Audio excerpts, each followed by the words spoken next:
શ્રી ગણેશાય નમઃ. મિત્રો, આપ જોઈ રહ્યા છો યુટ્યુબ, જેમાં અમારી ચેનલ શિવશક્તિ ગોવિંદમાં આપનું હાર્દિક સ્વાગત છે. આજે આપણે આ વિડીયોમાં ગીતાના અધ્યાયનો પાઠ કરીશું.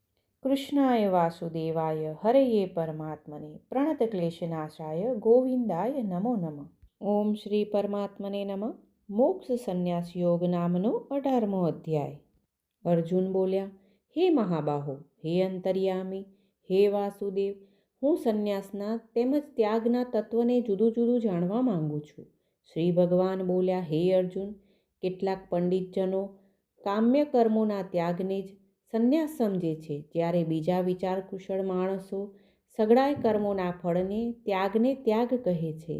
અને કેટલાક વિદ્વાનો એમ કહે છે કે કર્મ માત્ર દોષયુક્ત છે, માટે ત્યાગ કરવા યોગ્ય છે, જ્યારે અન્ય વિદ્વાનો એમ કહે છે કે યજ્ઞ, દાન અને તપરૂપી કર્મ ત્યાગ કરવા યોગ્ય નથી. પરંતુ હે પુરુષ શ્રેષ્ઠ, હે ભરતવંશીઓમાં ઉત્તમ, સંન્યાસ અને ત્યાગ એ બેમાંથી પહેલા ત્યાગ વિશે તું મારો નિશ્ચય સાંભળ. કેમ કે ત્યાગ સાત્વિક, રાજસ અને તામસ એવા ભેદથી 3 પ્રકારનો કહેવાયો છે.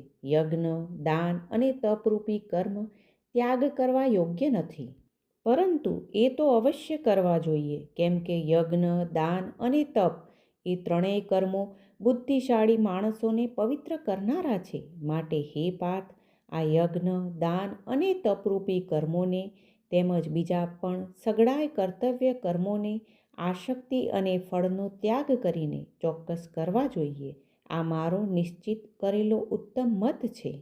પરંતુ નિયત કર્મનો સ્વરૂપથી ત્યાગ ઉચિત નથી, માટે મોહને લીધે એ નિયત કર્મનો ત્યાગ કરી દેવો તામસ ત્યાગ કહેવાયો છે. જો કોઈ મનુષ્ય જે કંઈ કર્મ છે એ સઘળું દુઃખરૂપ જ છે એમ માનીને શારીરિક ક્લેશના ભયથી કર્તવ્ય કર્મોના ત્યાગ કરી દે, તો એ આવો રાજસ ત્યાગ કરીને ત્યાગના ફળને કોઈ રીતે પણ નથી પામતો. હે અર્જુન, જે શાસ્ત્ર વિહિત કર્મ કરવું કર્તવ્ય છે એવા ભાવથી આસક્તિ અને ફળનો ત્યાગ કરીને કરવામાં આવે છે, એ જ સાત્વિક ત્યાગ મનાયો છે. હે અર્જુન, જે માણસ અકુશળ કર્મનો દ્વેષ નથી કરતો કે કુશળ કર્મમાં આસક્ત નથી થતો, એ શુદ્ધ સત્વગુણથી યુક્ત માણસ સંશય વિનાનો બુદ્ધિશાળી અને ખરો ત્યાગી છે. કારણ કે શરીરધારી કોઈ પણ માણસ દ્વારા સંપૂર્ણપણે બધા જ કર્મોને ત્યજવા શક્ય નથી. માટે જે કર્મફળનો ત્યાગ કરનાર છે એ જ ત્યાગી કહેવાય છે. કર્મફળનો ત્યાગ ન કરનારા માણસોના કર્મોનું સારું, નરસું અને મિશ્ર એમ 3 પ્રકારનું ફળ મર્યા પછી અવશ્ય હોય છે. પરંતુ કર્મફળનો ત્યાગ કરી દેનાર માણસોના કર્મોનું ફળ કોઈ કાળે પણ નથી હોતું. હે મહાબાહો, સર્વ કર્મોના સિદ્ધ થવામાં આ 5 કારણો કર્મોનો અંત કરવાનો ઉપાય દર્શાવનાર સાંખ્ય શાસ્ત્રમાં કહેવાયા છે. એમને તું મારી પાસેથી સારી પેઠે જાણી લે. હે અર્જુન, આ વિશે એટલે કે કર્મોની સિદ્ધિ થવામાં અધિષ્ઠાન કરતા જુદા જુદા પ્રકારના કરણો, અનેક જાતની જુદી જુદી ચેષ્ટાઓ અને જે રીતે 5મું કારણ દૈવ છે. કારણ કે માણસ મન, વાણી અને શરીરથી શાસ્ત્રને અનુકૂળ કે વિપરીત જે કંઈ પણ કર્મ આચરે છે એના આ 5 કારણો છે. પરંતુ આમ હોવા છતાં પણ જે માણસ અશુદ્ધ બુદ્ધિનો હોવાને કારણે કર્મોના થવામાં કેવળ અર્થાત શુદ્ધ સ્વરૂપ આત્માને કરતા સમજે છે, એ મલિન બુદ્ધિનો અજ્ઞાની ખરું નથી સમજતો. હે અર્જુન, જે માણસના અંતઃકરણમાં હું કરતા છું એવો ભાવ નથી, તેમજ જેની બુદ્ધિ સાંસારિક પદાર્થોમાં અને કર્મોમાં લેપાતી નથી, એ માણસ આ બધા લોકોને હણીને પણ વાસ્તવમાં નથી હણતો કે નથી પાપથી બંધાતો. અને હે અર્જુન, જ્ઞાતા, જ્ઞાન અને જ્ઞેય આ 3 પ્રકારના કર્મના પ્રેરકો છે. અને કર્તા, કરણ તેમજ ક્રિયા આ 3 પ્રકારનો કર્મ સંગ્રહ એટલે કે કર્મના સાધનો છે. તે ગુણોને આધારે સઘળા પદાર્થોની ગણના કરનારા સાંખ્ય શાસ્ત્રમાં ગુણોના ભેદને લીધે જ્ઞાન, કર્મ તથા કર્તા 3 પ્રકારના જ કહેવાયા છે. એમને પણ તું મારી પાસેથી સારી પેઠે સાંભળ.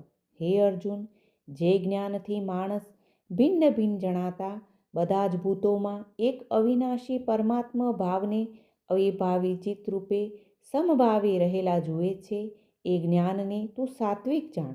અને જે જ્ઞાન એટલે કે જે જ્ઞાન દ્વારા મનુષ્ય સકળ ભૂતોમાં જુદી જુદી જાતના અનેક ભાવોને જુદા જુદા સ્વરૂપે જાણે છે, એ જ્ઞાનને તું રાજસ જાણ. પરંતુ જે જ્ઞાન એકલા કાર્યરૂપ શરીરમાં જ સંપૂર્ણની જેમ આસક્ત રહેનારું છે તથા જે હેતુ વિનાનું તાત્વિક અર્થથી રહિત તેમજ તુચ્છ છે, એ તામસ કહેવાયું છે. હે અર્જુન, જે કર્મ શાસ્ત્રવિધિથી નિયત થયેલું હોય, કર્તાપણાના અભિમાનથી રહિત થઈને કરવામાં આવ્યું હોય, તેમજ ફળની લાલસા વિનાના માણસ વડે રાગ દ્વેષ વિના કરવામાં આવ્યું હોય, એ કર્મ સાત્વિક કહેવાય છે. પરંતુ જે કર્મ ઘણો પરિશ્રમ વેઠીને કરાય છે અને વળી ભોગોને ઈચ્છતા માણસ વડે કે અહંકારી માણસ વડે કરવામાં આવે છે, એ કર્મ રાજસ કહેવાયું છે. અને જે કર્મ પરિણામ, હાનિ, હિંસા અને સામર્થ્યને ધ્યાનમાં લીધા વિના કેવળ અજ્ઞાનને લીધે આચરવામાં આવે છે, એ કર્મ તામસ કહેવાય છે. હે અર્જુન, જે કરતા સંગ વિનાનો અહંકાર ભર્યા વચનો ન બોલનારા, ધૈર્ય અને ઉત્સાહ ધરાવનાર તથા કાર્યની સિદ્ધિ કે અસિદ્ધિમાં હરખ શોક આદિ વિકારોથી રહિત છે, એ સાત્વિક કહેવાય છે.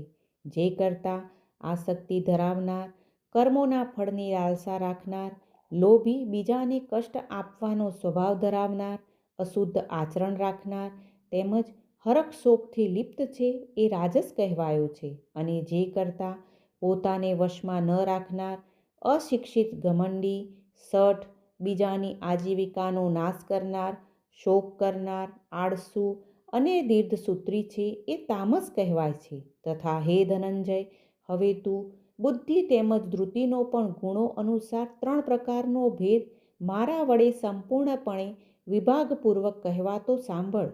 હે પાર્થ, જે બુદ્ધિ પ્રવૃત્તિ માર્ગ અને નિવૃત્તિ માર્ગને, કર્તવ્ય તેમજ અકર્તવ્યને, ભય અને અભયને તથા બંધન અને મોક્ષને યથાર્થપણે જાણે છે, એ બુદ્ધિ સાત્વિક છે.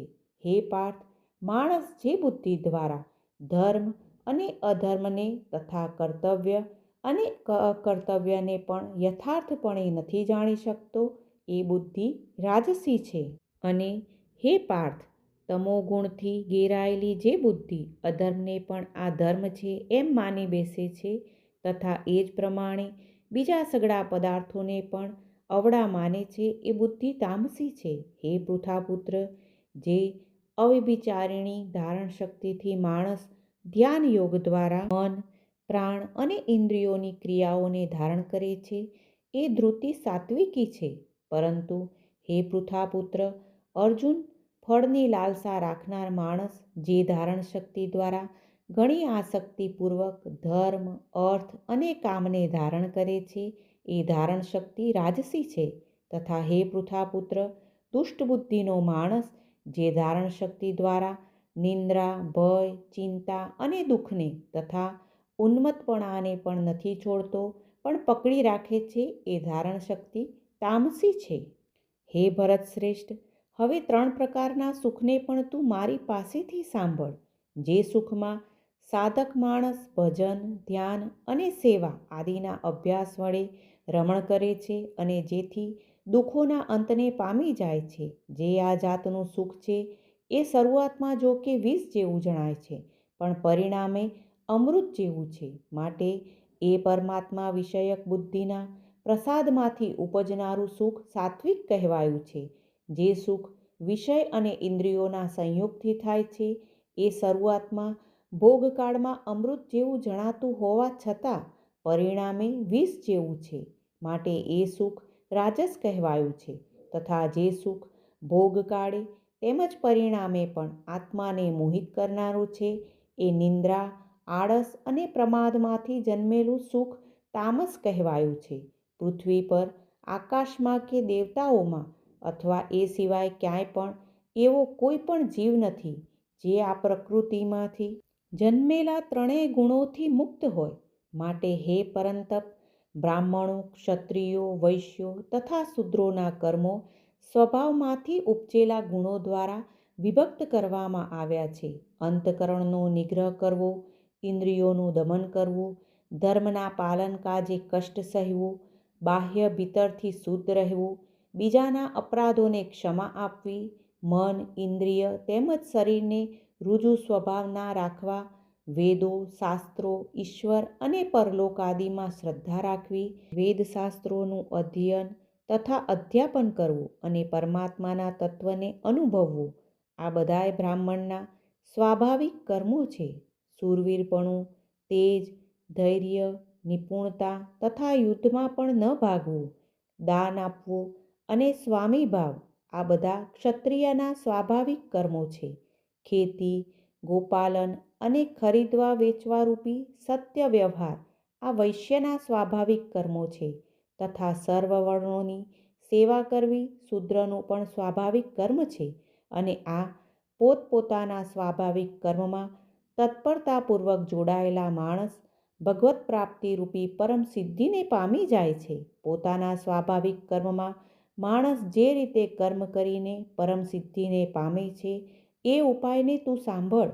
હે અર્જુન, જે પરમેશ્વરથી સગળા પ્રાણીઓની ઉત્પત્તિ થઈ છે અને જેનાથી આ આખું જગત વ્યાપેલું છે, એ પરમેશ્વરની પોતાના સ્વાભાવિક કર્મો વડે પૂજા કરીને માણસ પરમ સિદ્ધિને પામી જાય છે. માટે સારી રીતે આચરવામાં આવેલા બીજાના ધર્મ કરતાં ગુણ વિનાનો છતાં પણ પોતાનો ધર્મ ચડિયાતો છે. કેમ કે સ્વભાવથી નિયત થયેલું સ્વધર્મરૂપી કર્મ કરતો માણસ પાપને નથી પામતો. માટે હે કૌંતેય, દોષયુક્ત હોવા છતાં પણ સહજ કર્મને ન છોડવું જોઈએ. કેમ કે ધુમાડાથી અગ્નિની પેઠે સગળા કર્મો કોઈને કોઈ દોષથી યુક્ત છે. હે અર્જુન, સર્વત્ર આસક્તિ રહિત બુદ્ધિ ધરાવનાર, સ્પૃહા વિનાનો તેમજ જેણે અંતકરણને જીત્યું છે એવો માણસ સાંખ્ય યોગ દ્વારા પરમ નૈષ્કર્મ્ય સિદ્ધિને પામે છે. માટે જે જ્ઞાનયોગની પર નિષ્ઠા છે એ નિષ્કર્મ્ય સિદ્ધિને જે પ્રકારે પામીને માણસ બ્રહ્મને પામે છે એ પ્રકારને હે કુંતી પુત્ર, તું સંક્ષેપમાં જ મારી પાસેથી સમજ. હે અર્જુન, વિશુદ્ધ થયેલી બુદ્ધિથી યુક્ત, પચવામાં હલકો, સાત્વિક અને નિયમિતપણે ખોરાક ખાનાર, શબ્દાબ્દી વિષયોને ત્યજીને એકાંત તેમજ શુદ્ધ દેશનું સેવન કરનાર, સાત્વિક ધારણ શક્તિ દ્વારા અંતકરણ અને ઇન્દ્રિયોને સંયમિત કરીને મન, વાણી તથા શરીરને વશમાં રાખનાર, રાગ દ્વેષને સંપૂર્ણપણે નષ્ટ કરીને યોગ્ય રીતે દઢ વૈરાગ્યનો આશરો લેનાર તથા અહંકાર, બળ, ઘમંડ, કામ, ક્રોધ અને પરિગ્રહને છોડીને નિરંતર ધ્યાન યોગને પરાયણ રહેનાર, મમત્વ વિનાનો અને શાંત માણસ સચ્ચિદાનંદ ઘન બ્રહ્મમાં અભિન્ન ભાવે સ્થિત રહેવાને પાત્ર બને છે. પછી એ સચ્ચિદાનંદ ઘન બ્રહ્મમાં એકાત્મ ભાવે સ્થિત પ્રસન્ન મન યોગી ન તો કોઈના માટે શોક કરે છે કે ન કશાયની આકાંક્ષા કરે છે, એવો બધાય પ્રાણીઓમાં સમભાવ રાખનાર યોગી મારી પરમ ભક્તિને પામી જાય છે. એ પરાભક્તિ દ્વારા એ યોગી મુજ પરમાત્માને હું જે છું અને જેવા પ્રભાવનો છું બરાબર એવો ને એવો તત્વથી જાણી લે છે. એ ભક્તિના પ્રભાવે મને તત્વથી જાણીને તત્કાળ મારામાં પ્રવેશી જાય છે. અને મારે પરાયણ થયેલો કર્મયોગી સગળા કર્મોને સદા કરતો હોવા છતાંય મારી કૃપાથી શાશ્વત અવિનાશી પરમપદને પામી જાય છે. માટે હે અર્જુન, સગળા કર્મોને મનથી મારામાં અર્પીને તેમજ સમબુદ્ધિરૂપી યોગને આશ્રય રહીને તું મારે પરાયણ અને નિરંતર મારામાં ચિત્ત પરોવનાર થા. એ પ્રમાણે મારામાં ચિત્ત પરોવનાર થયેલો તું મારી કૃપાથી બંધાય સંકટોને વિના પ્રયત્ને પાર કરી જઈશ. અને જો અહંકારને લીધે મારા વચનોને નહીં સાંભળે તો નાશ પામીશ, એટલે કે પરમાર્થથી ભ્રષ્ટ થઈ જઈશ. અને જે અહંકારનો આશરો લઈને તું એમ માની રહ્યો છે કે હું યુદ્ધ કરીશ નહીં, તારો આ નિશ્ચય મિથ્યા છે, કેમ કે તારો સ્વભાવ તને બળજબરીથી યુદ્ધમાં જોડશે. હે કુંતી પુત્ર, જે કર્મને તું મોહને લીધે કરવા નથી ઈચ્છતો એને પણ પોતાના સ્વાભાવિક કર્મથી બંધાયેલો પરવશ થઈને કરીશ. કારણ કે હે અર્જુન, શરીરરૂપી યંત્ર પર આરૂઢ થયેલા સઘળાય પ્રાણીઓને પોતાની માયાથી એમના કર્મો પ્રમાણે ભમાવતો અંતર્યામી પરમેશ્વર સર્વ પ્રાણીઓના હૃદયમાં રહેલો છે. માટે હે ભારત, તું સર્વ રીતે એ પરમેશ્વરના જ શરણે જા. એ પરમાત્માની કૃપાથી જ તું પરમ શાંતિને તથા શાશ્વત પરમધામને પામીશ. આમ આ ગોપનીયથી અતિ ગોપનીય જ્ઞાન મેં તને કહી દીધું. હવે તું આ રહસ્યયુક્ત જ્ઞાનને સંપૂર્ણપણે યોગ્ય રીતે વિચારીને જેમ ઈચ્છે એમ જ કર. આટલું કહેવા છતાં પણ અર્જુનનો કોઈ ઉત્તર ન મળવાને કારણે શ્રી ભગવાન ફરી બોલ્યા કે હે અર્જુન, સઘળા ગોપનીય વચનોથી અતિ ગોપનીય મારા પરમ રહસ્યયુક્ત વચનને તું હજી પણ સાંભળ.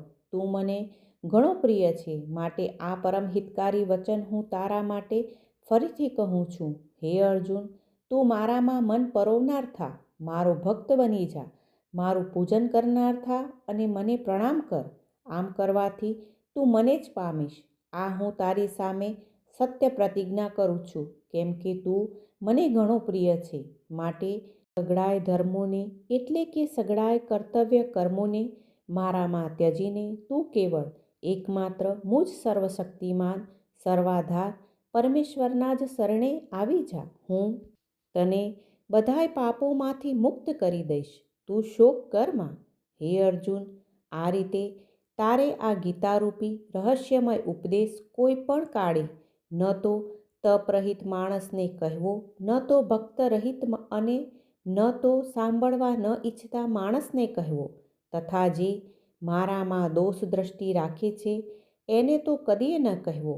કારણ કે જે માણસ મારામાં પરમ પ્રેમ રાખીને આ પરમ રહસ્યયુક્ત ગીતાના ઉપદેશને મારા ભક્તોમાં કહી સંભળાવશે એ મને જ પામશે, એમાં જરા પણ સંદેહ નથી.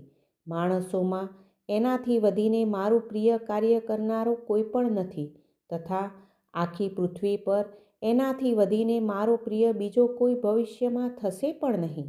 જે માણસ આ ધર્મમય આપણા બેના સંવાદરૂપી ગીતાશાસ્ત્રનું અધ્યયન કરશે એના દ્વારા પણ હું જ્ઞાન યજ્ઞથી પૂજિત થઈશ એવો મારો મત છે. જે માણસ શ્રદ્ધાળુ અને દોષ દ્રષ્ટિ વિનાનો થઈને આ ગીતાશાસ્ત્રનું શ્રવણ પણ કરશે એ પણ પાપોથી છૂટીને ઉત્તમ કર્મ કરનારાઓના શ્રેષ્ઠ લોકને પામશે. આ રીતે ગીતાનું મહાત્મ્ય કહી આનંદ કંદ શ્રી કૃષ્ણે પૂછ્યું, હે પાર્થ, શું આ ગીતાશાસ્ત્રને તે એકાગ્ર ચિત્તે સાંભળ્યું? અને હે ધનંજય, શું તારો અજ્ઞાનમાંથી ઉપજેલો મોહ નાશ પામ્યો? અર્જુન બોલ્યા, હે અચ્યુત, આપની કૃપાથી મારો મોહ નષ્ટ થઈ ગયો છે અને મેં સ્મૃતિ મેળવી લીધી છે. હવે હું સંશય રહિત થઈને સ્થિત છું, માટે આપની આજ્ઞાનું પાલન કરીશ. સંજય બોલ્યા, હે રાજન, આમ મેં શ્રી વાસુદેવ અને મહાત્મા અર્જુનના આ અદ્ભુત રહસ્યયુક્ત રોમાંચકારક સંવાદને સાંભળ્યો. શ્રી વ્યાસજીની કૃપાથી દિવ્ય દ્રષ્ટિ પામીને મેં આ પરમ ગોપનીય યોગને અર્જુન પ્રત્યે કહેતા સ્વયં યોગેશ્વર ભગવાન શ્રી કૃષ્ણ પાસેથી પ્રત્યક્ષ સાંભળ્યું છે. હે રાજન, ભગવાન શ્રી કૃષ્ણ અને અર્જુનના આ રહસ્યયુક્ત કલ્યાણકારક અને અદ્ભુત સંવાદને સંભાળીને હું વારંવાર હરખાઉં છું.